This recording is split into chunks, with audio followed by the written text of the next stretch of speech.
معزز سامعین، میں نے قرآن مقدس سے اس آیت کریمہ کی تلاوت کرنے کا اپنے آپ کو مشرف کیا ہے۔ اس میں رب کائنات ارشاد فرماتا ہے محمد رسول اللہ والذین معہ اشداء علی الکفار رحماء بینہم تراہم رکعا سجدا یبتغون فضلا من اللہ ورضوانا۔ اسی کے متعلق عاشق رسول اشعار امام محمد رضا خان نواز بندی رضی اللہ تعالیٰ عنہ ارشاد فرماتے ہیں کہ تو گھٹائے سے کسی کے نہ گھٹا ہے نہ گھٹے گا۔ سبحان اللہ۔ کہ تو گھٹائے سے کسی کے نہ گھٹا ہے نہ گھٹائے،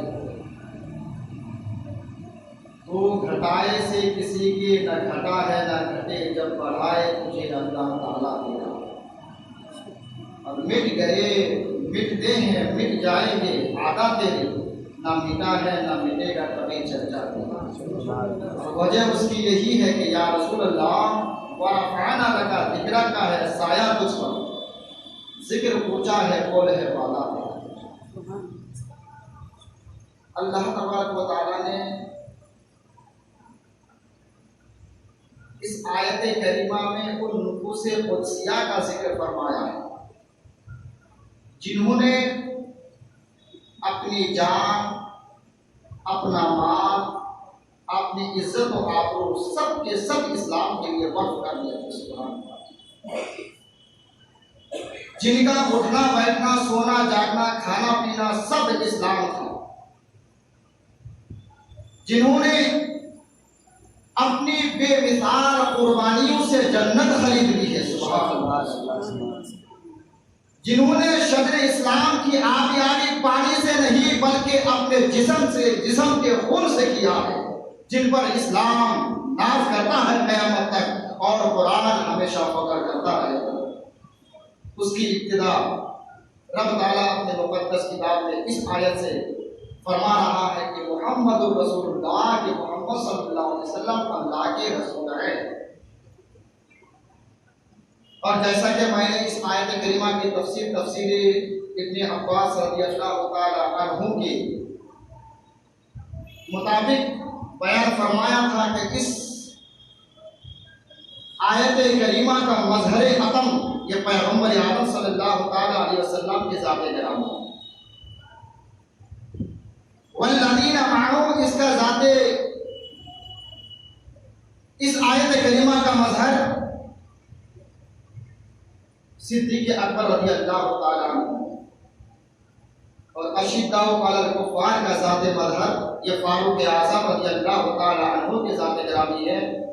الرحماء بینہم اس کا مظہر عطم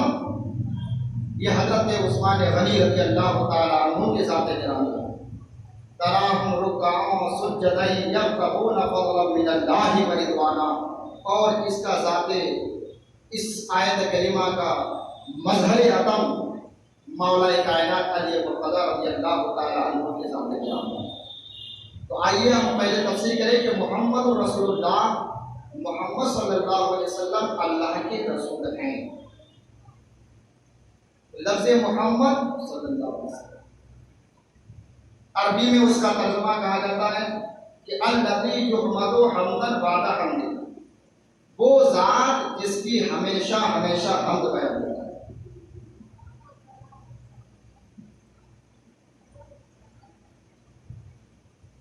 کہ اللہ تبارک و تعالیٰ نے اپنے محبوب صلی اللہ علیہ وسلم کا نام پاک ہی ایسا رکھا ہے کہ جس کی ہمیشہ ہمیشہ حمد بیان کی جاتی ہے، جس کی تعریف و توصیف کی جاتی ہے۔ کفار و مشرکین نے جب سنا کہ عرب میں محمد صلی اللہ علیہ وسلم کے نام کے کوئی شخص اپنی نبوت اور رسالت کا دعویٰ کرتا ہے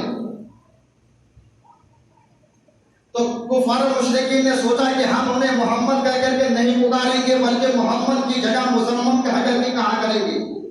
اور مزمم کا معنی ہوتا ہے برائی کیا گیا، صحابہ کرام کو جب اس بات کی اطلاع ملی دربار رسالت میں عرض کی یا رسول اللہ یا حبیب اللہ آپ کے نام مبارک آپ کا اسم مبارک کا مذاق اڑا رہے ہیں کفار و مشرکین اور آپ کو محمد صلی اللہ علیہ وسلم کہنے کے بجائے مزمم کہا کرتے ہیں۔ چنانچہ پیغمبر عالم صلی اللہ علیہ وسلم مسکرائے اور فرمانے لگے میرے صحابیوں پریشان ہونے کی ضرورت نہیں ہے، گھبرانے کی ضرورت نہیں ہے، کیونکہ ان کا مزمم کوئی اور ہوگا، رب تعالیٰ نے تو مجھے محمد بنا کر کے بھیجا ہے۔ سبحان اللہ سبحان اللہ۔ اسی کو عاشق رسول اعلیٰ حضرت فاضل بڑی فرماتے ہیں کہ تو گھٹائے سے کسی کے نہ گھٹائے ہے نہ گھٹے، جب بڑھائے تجھے اللہ تعالیٰ دینا۔ اللہ لفظ محمد کتنا اچھا اور پیارا نام کہ جب بھی اہل سنت و جماعت کے مسلمان پیارے نبی صلی اللہ تعالی علیہ وسلم کا اسم پاک سنتا ہے تو سن کر کے دونوں انگوٹھے کو اپنے ہونٹوں پر رکھ کر آنکھوں پر رکھ لیا اور پڑھتے ہیں قرۃ عینی بک یا رسول اللہ صلی اللہ علیہ وسلم، اے اللہ کے رسول آپ کا اسم پاک آپ کا اسم گرامی میری آنکھوں کی ٹھنڈک ہے۔ آج کچھ لوگ کہتے یہ نظر آتے ہیں کہ محمد صلی اللہ علیہ وسلم کا نام سن کر کے انگوٹھا چومنا یہ شرک و بدعت ہے۔ کیا یہ حدیث پاک میں ہے؟ کیا صحابہ کرام نے چوما؟ کیا اس کا ثبوت حدیث کی سیاہ ستہ کی کتابوں میں کسی میں ذکر ہے؟ آئیے میں بتاتا ہوں کہ اس کا ثبوت کہاں سے ہے۔ حدیث پاک حضرت ملا معین کاشفی اور اسماعیل حقی علی رحمت اور رضوان نے اپنی معروف مشہور کتاب تفسیر روح البیان اور ملا علی قاری نے اپنی موضوعات کبیر میں اس روایت کو نقل کرتے ہیں کہ نام پاک اسم پاک کو سن کر کے انگوٹھا چوم کر کے آنکھوں پر رکھنا یہ سب سے پہلے یہ سیدنا صدیق اکبر رضی اللہ تعالی عنہ کی سنت ہے۔ اور روایت اس انداز میں بیان کرتے ہیں کہ ایک مرتبہ پیغمبر اعظم صلی اللہ تعالی علیہ وسلم جلوہ افروز ہے، صحابہ کرام کی انجمن لگی ہوئی ہے، اللہ اکبر، صحابہ کرام سب کے سب حاضر ہیں، اور صحابہ کرام کے درمیان ہم سب کے آقا محمد عربی صلی اللہ تعالی علیہ وسلم اس طرح جلوہ افروز ہے کان علی رؤسہم الطیر، گویا کے سروں پر پرندے بیٹھے ہوئے ہیں، ذرہ بھر بھی کوئی حرکت نہیں ہے، کیونکہ پیغمبر اعظم صلی اللہ علیہ وسلم کی دربار نشان میں ذرہ بھر بھی حرکت یہ بے ادبی کا معنی رکھتا ہے، ذرہ بھر بھی حرکت یہ گستاخی کا معنی رکھتا ہے۔ اللہ اکبر، ارے صحابہ کرام کے تو ادب و احترام کا عالم تو یہ تھا کہ جب پیغمبر اعظم صلی اللہ تعالی علیہ وسلم وضو فرمایا کرتے تھے تو وہ پانی جو آپ کے جسم اقدس سے لگ کر زمین کی طرف گرتا تو صحابہ کرام اس پانی کو زمین کی طرف گرنے نہیں دیتے بلکہ اپنے ہاتھوں میں لے کر کے اپنے چہروں پر مس کر لے کرتے تھے۔ جلوہ افروز ہے صحابہ کرام، وقت ہو گیا نماز کا، نبی کریم صلی اللہ علیہ وسلم نے فرمایا کہ اذن یا بلال، اے بلال آذان کہو، آذان کہو۔ چنانچہ پیغمبر اعظم صلی اللہ تعالی علیہ وسلم کے حکم کی تعمیل کرتے ہوئے حضرت بلال نے آذان کی، اور جب آذان کے درمیان حضرت بلال رضی اللہ تعالی عنہ اشہد ان محمد رسول اللہ پر پہنچے تو سیدنا صدیق اکبر رضی اللہ تعالی عنہ نے اپنے دونوں انگوٹھے کو ہونٹوں پر رکھ کر کے آنکھوں پر رکھ لیا، چوم کر کے آنکھوں پر رکھ لیا، پڑھا قرۃ عینی بک یا رسول اللہ، اے اللہ کے رسول آپ میری آنکھوں کی ٹھنڈک ہے۔ اللہ اکبر، اذان سے فراغت کے بعد پیغمبر اعظم صلی اللہ تعالی علیہ وسلم نے صحابہ کرام کی جانب مخاطب ہو کر کے فرمایا، اے میرے صحابیوں ذرا بتاؤ تو صحیح کہ آج میرے یار غار نے کیا کیا ہے، آج میرے صدیق نے کیا کیا ہے، کیا تم میں کا کوئی بتا سکتے ہیں؟ اللہ اکبر، سب کے سب صحابہ کرام خاموش ہیں کچھ انجمن میں۔ اسی درمیان میں ایک صحابی کھڑے ہو گئے، عرض کرنے لگے یا رسول اللہ یا حبیب اللہ، میری ماں میرے باپ آپ کے قدموں پہ قربان، ہاں میں نے دیکھا ہے کہ آپ کے یار غار نے کیا کیا ہے، ہاں میں نے دیکھا ہے کہ آپ کے صدیق نے کیا کیا ہے، ہاں میں نے دیکھا ہے کہ اپنی جان کو آپ پر نثار کرنے والے نے کیا کیا ہے۔ چنانچہ اس بھرے مجمع میں پیغمبر اعظم صلی اللہ علیہ وسلم نے فرمایا کہ بتاؤ کہ میرے یار غار نے کیا کیا ہے۔ اللہ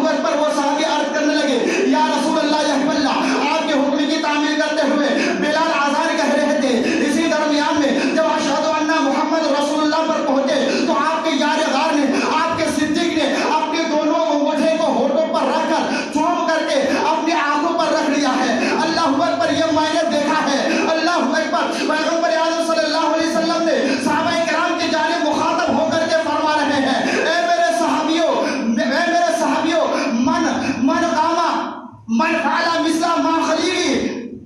اے میرے صحابیوں سنو، جو ایسا کرے گا جس طرح میرے یار نے کیا ہے، جو ایسا کرے گا جس طرح میرے صدیق نے کیا ہے، انا طالبہ فی صفوف القیامہ، میں کل قیامت کے میدان میں اس کے لیے جنت میں لے جانے کے لیے طالب رہوں گا، میں اسے جنت میں لے جاؤں گا اور جنت میں لے کے جاؤں گا، وقائدہ فی صفوف الیوم، اور میں اس کا قائد بن کے رہوں گا۔ سبحان اللہ سبحان اللہ۔ اگر نام مبارک سن کر کے انگوٹھا چومنا یہ شرک و بدعت ہوتا، ناجائز و حرام ہوتا، تو پیغمبر اعظم صلی اللہ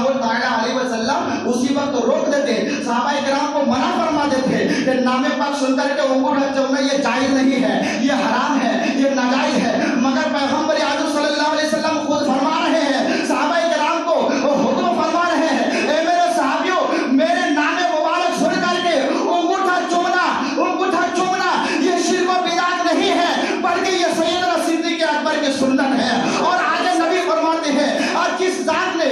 شخص نے میرے نام کو سن کر کے انگوٹھا چوما اور اپنی آنکھوں پر رکھ لیا، قیامت تک وہ کبھی اندھا نہیں ہوگا۔ سبحان اللہ سبحان اللہ۔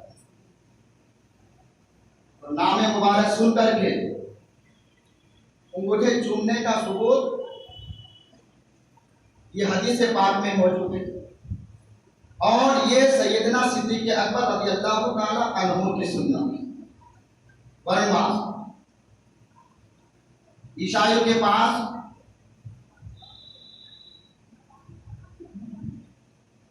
عموماً 4 کتابیں ہیں، ان 4 کتابوں کے علاوہ جن کو وہ تورات کی شمولیت کے ساتھ بائبل کہا جاتا ہے، لوقا، متی، یوحنا، مرقس، اور ان 4 کتابوں کے علاوہ اور ایک کتاب ہے جس کو برنواس کہتے ہیں۔ اس انجیل شریف میں یہ واقعہ درج ہے، جس کو صاحب تفسیر روح البیان نے اپنے تفسیر میں لکھتے ہیں کہ جب حضرت آدم علیہ الصلوۃ والتسلیم کی لرزش ہوئی اور اللہ کریم نے جنت سے باہر کر دیا، زمین کی طرف اٹھایا، 300 سال تک روئے۔ ایک مدت مدید کے بعد آپ کی ملاقات عرفات کے میدان میں، ملاقات ہونے کے بعد بارگاہ خداوندی میں عرض کیا، اے پروردگار عالم، جن کے صدقے،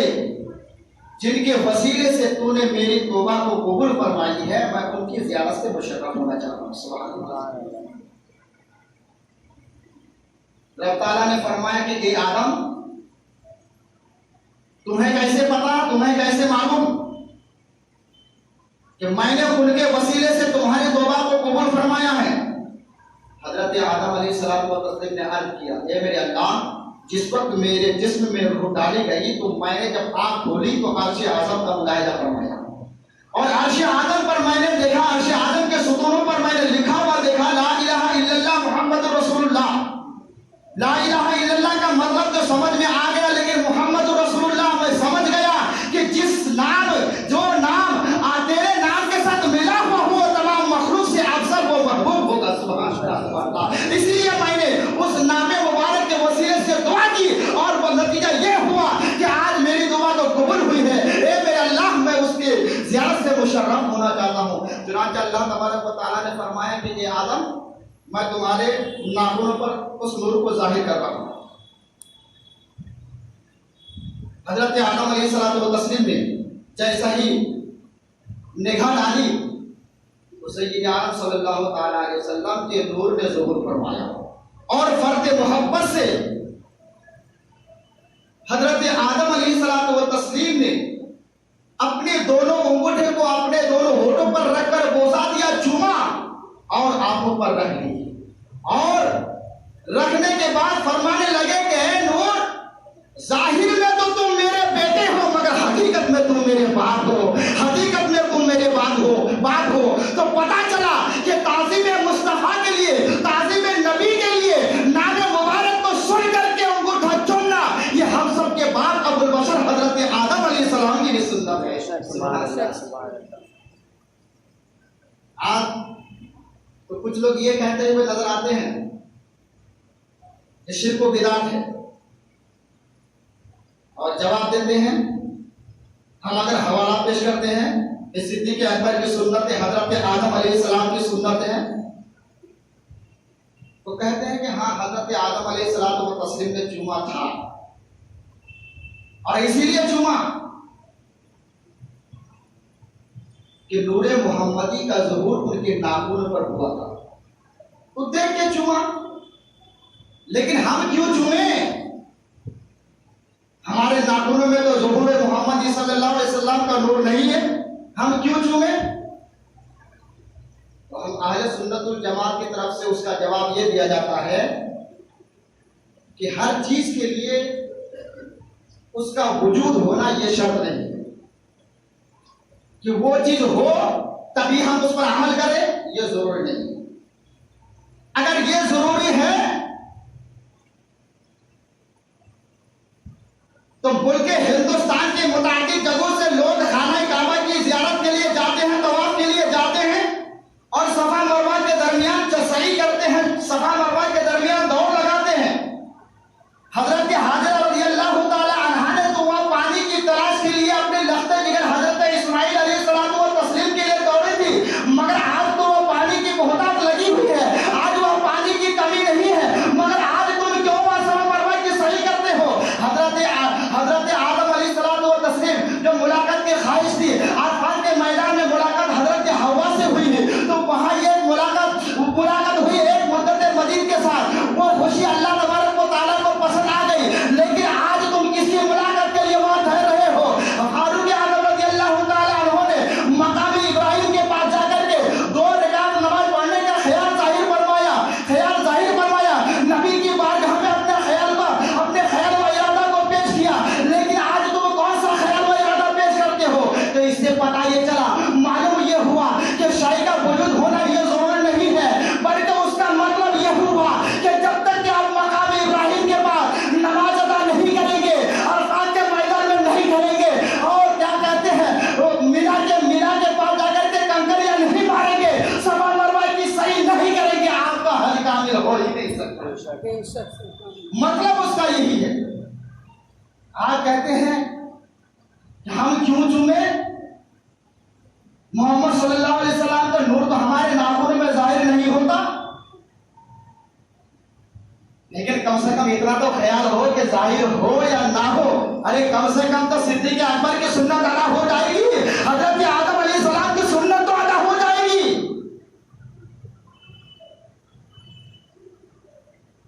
لیکن حضرت آدم علیہ السلام و تسلیم کی یہ سنت ثابت ہوئی، اور سیدنا صدیق اکبر رضی اللہ تعالیٰ عنہ کی سنت ہے، اور نیز نبی پاک صلی اللہ علیہ وسلم کا بہت ہی معروف و مشہور حدیث نبی فرماتے ہیں کہ جس نے قصد و ارادہ کے ساتھ آذان میں میرے نام سن کر کے اپنے دونوں انگوٹھے کو ہونٹوں پر رکھ کر چوما اور اسے آنکھوں پر رکھ لیا، وہ قیامت تک اندھا نہیں ہوگا، ان کی آنکھوں کی شکایت نہیں ہوگی۔ کم سے کم نبی کے فرمان پر تو عمل کر لو، کہ ظاہر ہو یا نہ ہو۔ لیکن اللہ تعالیٰ کیا یہ بھول گئے کہ اللہ تبارک و تعالیٰ نے اپنے بندوں میں کچھ ایسے مخصوص بندوں کو وہ طاقتیں وہ وسعتیں دی ہیں کہ جن کی نگاہوں کے سامنے ظاہر و باطن سب برابر ہیں، کہ خود اس کی زیارت کرتے بھی ہیں اور دوسروں کو کرا بھی دیتے ہیں۔ اور بیان یہ کیا جاتا ہے کہ یہ ایک مولوی قرآن کریم کا درس دے رہے ہیں اور اپنے درس کے درمیان کہنے لگے کہ قال رسول اللہ صلی اللہ علیہ وسلم، اللہ کے رسول صلی اللہ علیہ وسلم نے فرمایا۔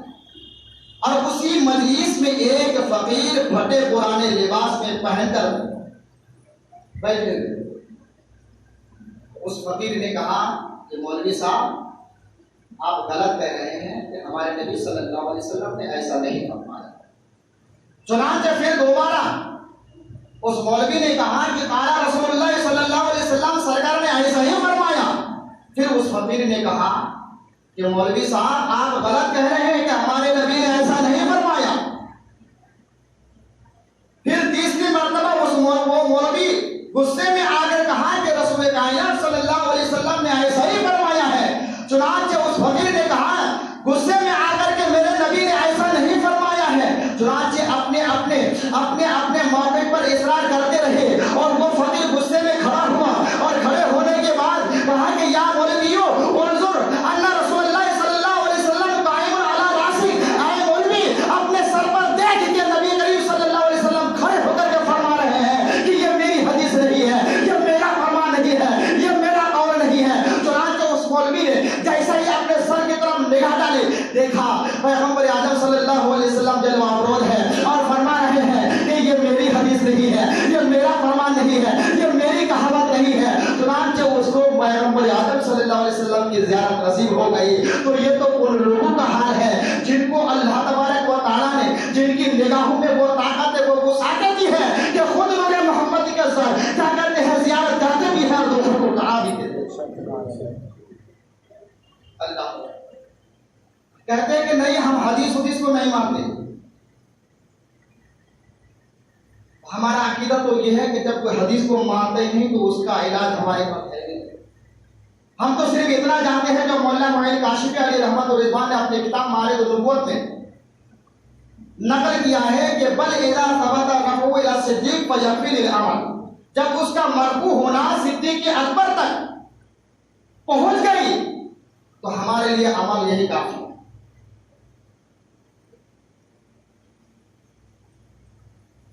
محمد صلی اللہ تعالی علیہ وسلم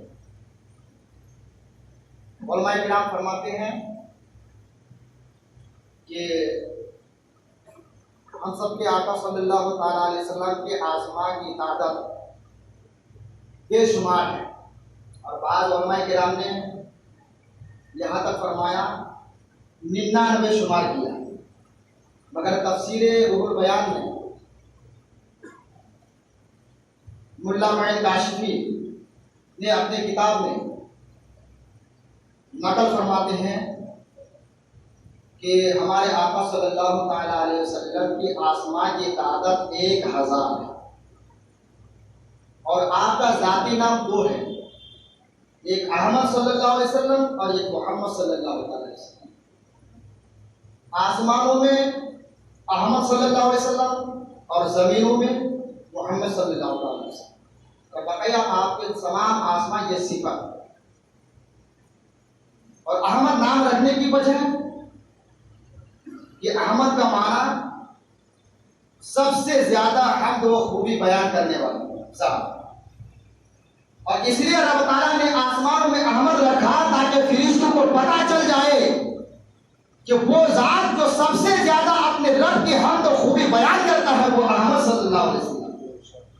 اور زمین میں محمد اس لیے رکھا کہ محمد کا معنی ہوتا ہے تعریف و توصیف, جس کی ہمیشہ حمد بیان کی جائے, جس کی ہمیشہ تعریف و توصیف کی جائے, تاکہ تمام بادشاہوں کو, تمام امیروں کو پتہ چل جائے کہ جس ذات کی سب سے زیادہ زمین پر تعریف کی جاتی ہے وہ محمد صلی اللہ علیہ وسلم کی ذات ہے. ہمارے آقا صلی اللہ تعالی علیہ وسلم کی عظمت کا کیا کہنا کہ آج کل ہمارے گھروں میں بچے پیدا ہوتے ہیں تو نام باپ, ماں, دادا, دادی, نانا, نانی, پیر و مرشد, استاد رکھا کرتے ہیں. مگر ہم سب کے آقا صلی اللہ تعالی علیہ وسلم کی وہ ذات ہے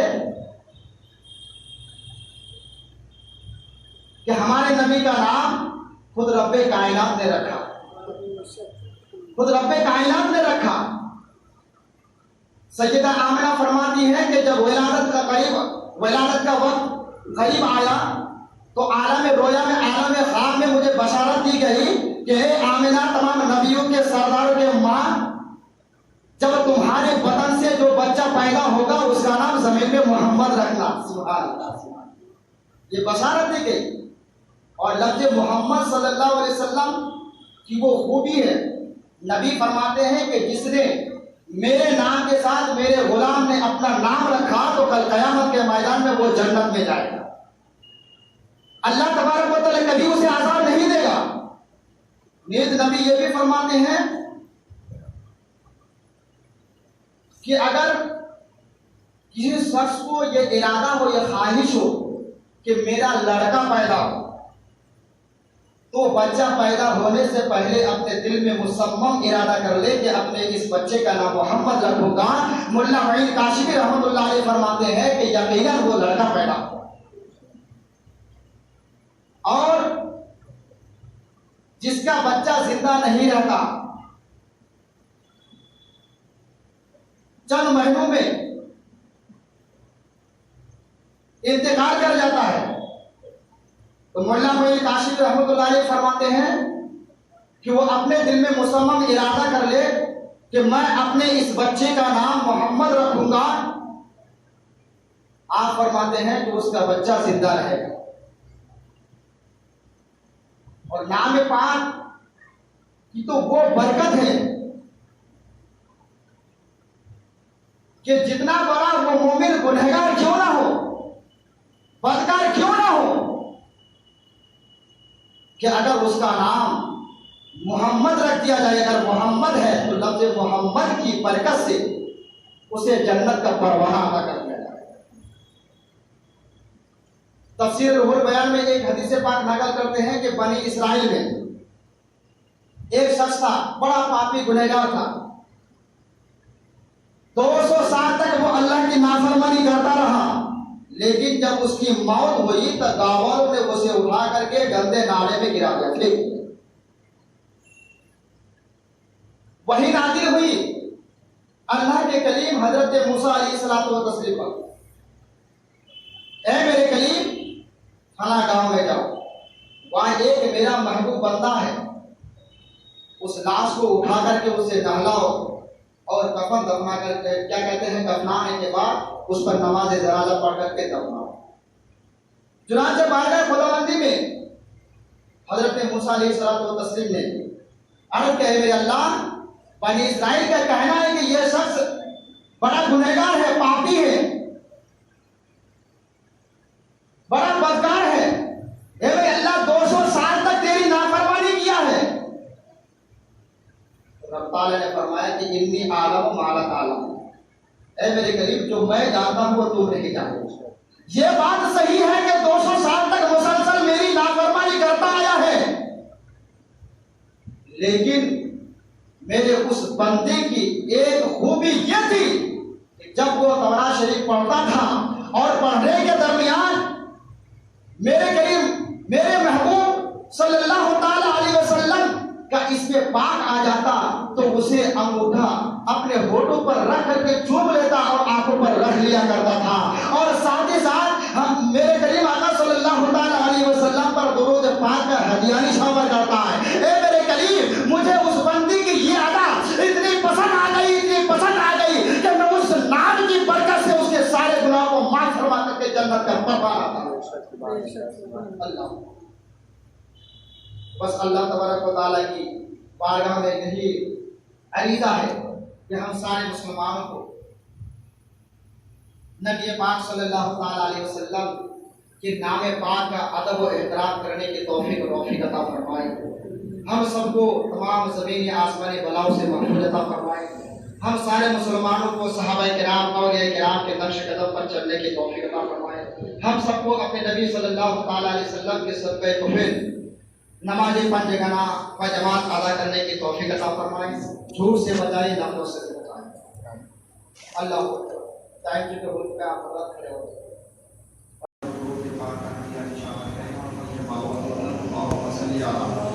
سیدنا مولانا محمد عبد اللہ صلاۃ دائمۃ کے دوام جو حضرت پیچھے ہے اندر آ جائے، اندر جگہ خالی ہے، اندر آ جائے تاکہ سب کو پوری کریں۔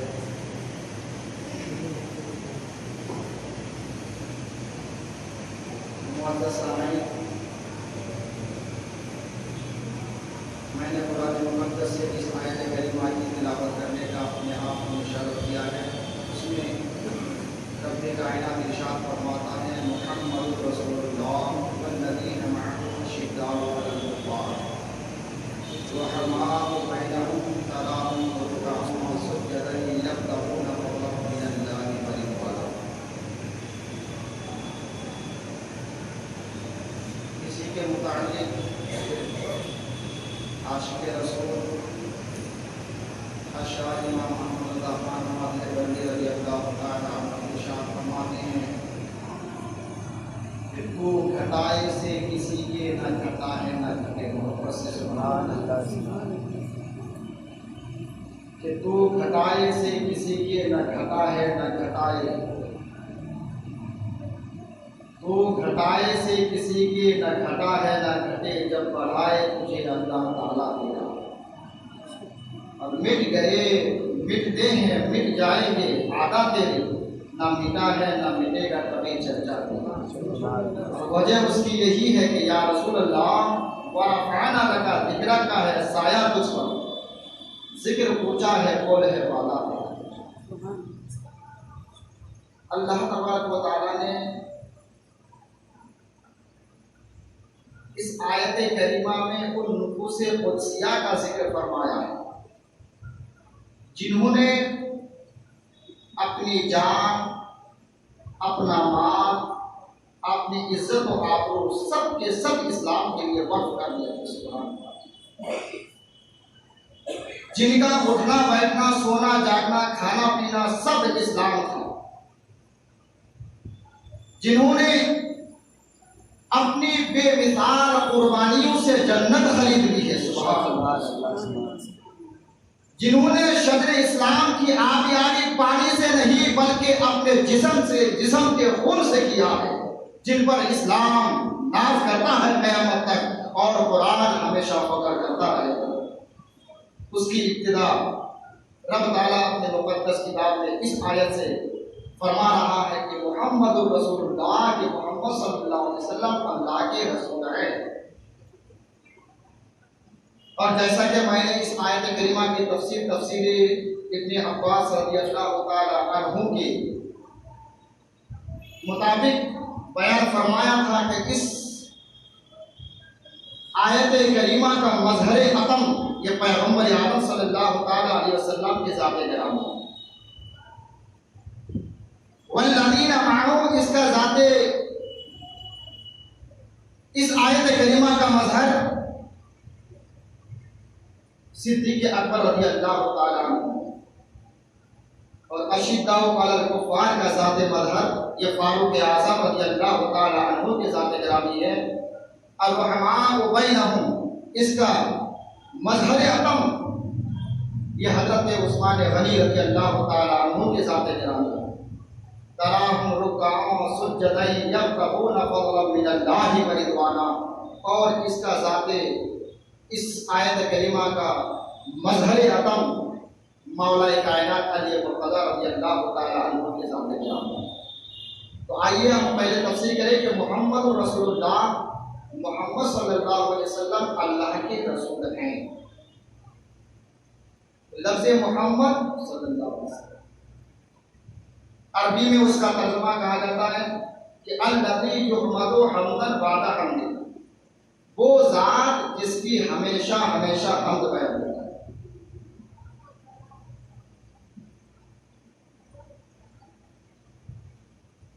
کہ اللہ تبارک و تعالیٰ نے اپنے محبوب صلی اللہ علیہ وسلم کا نام پاک ہی ایسا رکھا ہے کہ جس کی ہمیشہ ہمیشہ حمد بیان کی جاتی ہے، جس کی تعریف و توصیف کی جاتی ہے۔ کفار و مشرکین نے جب سنا کہ عرب میں محمد صلی اللہ علیہ وسلم کے نام کے کوئی شخص اپنی نبوت اور رسالت کا دعویٰ کرتا ہے تو کفار و مشرکین نے سوچا کہ ہم انہیں محمد کہہ کر کے نہیں پکاریں گے بلکہ محمد کی جگہ مزمم کہہ کر کے کہا کریں گے،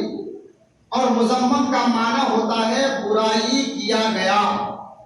صحابہ کرام کو جب اس بات کی اطلاع ملی دربار رسالت میں عرض کی یا رسول اللہ یا حبیب اللہ، آپ کے نام مبارک آپ کا اسم مبارک کا مذاق اڑا رہے ہیں کفار و مشرکین، اور آپ محمد صلی اللہ علیہ وسلم کہنے کے بجائے مزمم کہا کرتے ہیں۔ چنانچہ پیغمبر عالم صلی اللہ علیہ وسلم مسکرائے اور فرمانے لگے میرے صحابیوں، پریشان ہونے کی ضرورت نہیں ہے، گھبرانے کی ضرورت نہیں ہے، کیونکہ ان کا مزمم کوئی اور ہوگا، رب تعالیٰ نے تو مجھے محمد بنا کر کے بھیجا ہے۔ سبحان اللہ سبحان اللہ۔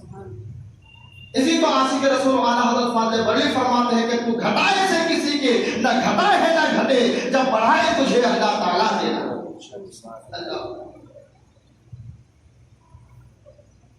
لفظ محمد کتنا اچھا اور پیارا نام کہ جب بھی اہل سنت و جماعت کے مسلمان پیارے نبی صلی اللہ تعالی علیہ وسلم کا اسم پاک سنتا ہے تو سن کر کے دونوں انگوٹھے کو اپنے ہونٹوں پر رکھ کر آنکھوں پر رکھ لیا اور پڑھتے ہیں قرۃ عینی بک یا رسول اللہ صلی اللہ علیہ وسلم، اے اللہ کے رسول آپ کا اسم پاک، آپ کا اسم گرامی میری آنکھوں کی ٹھنڈک ہے۔ آج کچھ لوگ کہتے یہ نظر آتے ہیں کہ محمد صلی اللہ علیہ وسلم کا نام سن کر کے انگوٹھا چومنا یہ شرک و بدعت ہے۔ کیا یہ حدیث پاک میں ہے؟ کیا صحابہ کرام نے چوما؟ کیا اس کا ثبوت حدیث کی سیاہ ستہ کی کتابوں میں کسی میں ذکر ہے؟ آئیے میں بتاتا ہوں کہ اس کا ثبوت کہاں سے ہے۔ حدیث پاک حضرت ملا معین کاشفی اور اسماعیل حقی علی رحمت و رضوان نے اپنی معروف مشہور کتاب تفسیر روح البیان اور ملا علی قاری نے اپنی موضوعات کبیر میں اس روایت کو نقل کرتے ہیں کہ نام پاک، اسم پاک کو سن کر کے انگوٹھا چوم کر کے آنکھوں پر رکھنا یہ سب سے پہلے یہ سیدنا صدیق اکبر رضی اللہ تعالی عنہ کی سنت ہے۔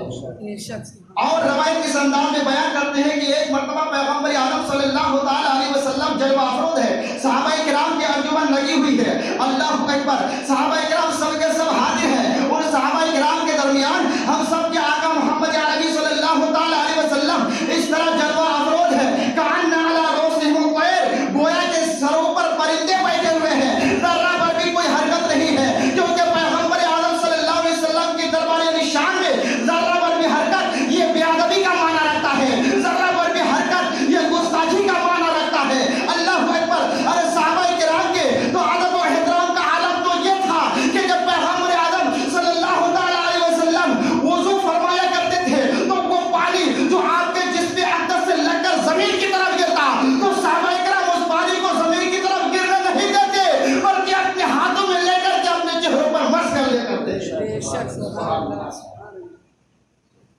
جلوہ افروز ہے صحابہ کرام، وقت ہو گیا نماز کا، نبی کریم صلی اللہ علیہ وسلم نے فرمایا کہ اذن یا بلال، اے بلال آذان کہو، آذان کہو۔ چنانچہ پیغمبر اعظم صلی اللہ تعالی علیہ وسلم کے حکم کی تعمیل کرتے ہوئے حضرت بلال نے آذان کی، اور جب آذان کے درمیان حضرت بلال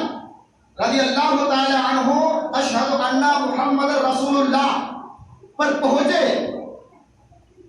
تو سیدنا صدیق اکبر رضی اللہ تعالی عنہ نے اپنے دونوں انگوٹھے کو ہونٹوں پر رکھ کر کے آنکھوں پر رکھ لیا، چوم کر کے آنکھوں پر رکھ لیا، پڑھا قرۃ عینی بک یا رسول اللہ، اے اللہ کے رسول آپ میری آنکھوں کی ٹھنڈک ہے۔ اللہ اکبر، اذان سے فراغت کے بعد پیغمبر اعظم صلی اللہ تعالی علیہ وسلم نے صحابہ کرام کی جانب مخاطب ہو کر کے فرمایا، اے میرے صحابیوں ذرا بتاؤ تو صحیح کہ آج میرے یار غار نے کیا کیا ہے، آج میرے صدیق نے کیا کیا ہے، کیا تم میں کا کوئی بتا سکتے ہیں؟ اللہ اکبر، سب کے سب صحابہ کرام خاموش ہیں کچھ انجمن میں۔ اسی درمیان میں ایک صحابی کھڑے ہو گئے، عرض کرنے لگے، یا رسول اللہ، یا حبیب اللہ، میری ماں میرے باپ آپ کے قدموں پہ قربان، ہاں میں نے دیکھا ہے کہ آپ کے یار غار نے کیا کیا ہے، ہاں میں نے دیکھا ہے کہ آپ کے صدیق نے کیا کیا ہے، ہاں میں نے دیکھا ہے کہ اپنی جان کو آپ پر نشاور کرنے والے نے کیا کیا ہے۔ چنانچہ اس بھرے مجمع میں پیغمبر